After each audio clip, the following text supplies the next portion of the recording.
தக்காளி பழத்தினுடைய மேல் தோல், இந்த சிவந்த நிறம் தோல் இருக்கு இல்லையா, புற்றுநோய் வரைக்கும் தடுக்கக்கூடியது. லைகோபீன்ஸ் அப்படிம்பாங்க. ஏன் மாப்பிள்ளை சம்பா அரிசி சிறப்புன்னு சொல்றோம்னா, அந்த அரிசி கார்போஹைட்ரேட் நிறைய உள்ளதான், 70% கார்போஹைட்ரேட் தான். ஆனா அந்த மேல இருக்கிற சிகப்பு தொலி, அந்த சிவந்த நிறம், சிவந்த உமி, அதுல யாருமே கொடுக்க முடியாத லைகோபீனை ஆண்டவன் இயற்கை நமக்கு கொடுத்துருக்கு. அந்த லைகோபீன் தக்காளி பழ தொலியில இருக்கு, மாதுளம்பழ சிவப்புல இருக்கு, மாப்பிள்ளை சம்பா அரிசியில இருக்கு. அப்ப அந்த சிவப்பு நிறத்துக்கு, அந்த புளிப்புக்கு நம்ம தக்காளியை பயன்படுத்திக் கொள்ளலாம். கல், சிறுநீரக கல் இல்லாத எல்லாரும் நம்ம தக்காளி, ஓரிரு தக்காளி பயன்படுத்துவது நல்லது. ஆண்களுக்கு நிறைய ஆண்கள் இருக்கீங்க, வரக்கூடிய ப்ராஸ்டேட் கேன்சர்.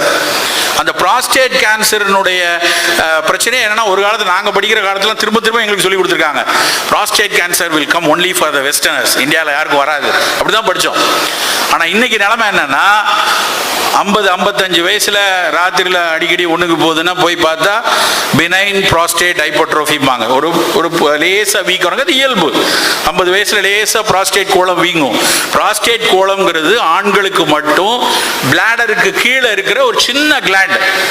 அந்த பிளாடருக்கு இருக்கிற சின்ன கிளாண்டோட வேலை உடலுறவின் போது விந்துவை பீச்சி அடிப்பதற்காக இறைவன் படைத்தது. அது அந்த கிளாண்ட் வந்து அந்த 40-50 வரைக்கும் அடிக்கடி அது பயன்பட்டிருக்கும். அதுக்கப்புறம் அது மெல்ல அது தளர்ந்துடும், கொஞ்சம் பெருசாயிருக்கு.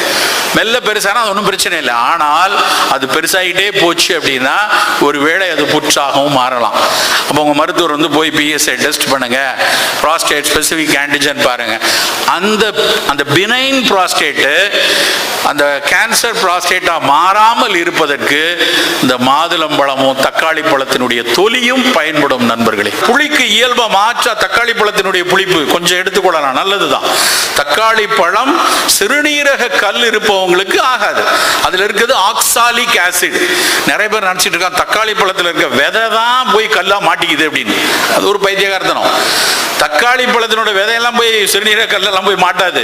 தக்காளி பழத்தில் இருக்கக்கூடிய ஆக்சாலிக் ஆசிட் கால்சியத்தோட சேர்ந்து கால்சியம் ஆக்சலேட் அப்படின்னு ஒரு ஸ்டோன் ஆயிரும். அதுதான் சிறுநீரகத்தில் போய் மாட்டிடும். நிறைய பேர், நான் பெங்களூர் தக்காளி தான் வாங்குறேன், விதையெல்லாம் எடுத்துட்டு தான் சாப்பிட்றேன். அதெல்லாம் தப்பு. அந்த பல்ப், அதுல இருக்கக்கூடிய ஆக்சாலிக் ஆசிட் உடலுக்கு கெடுதி.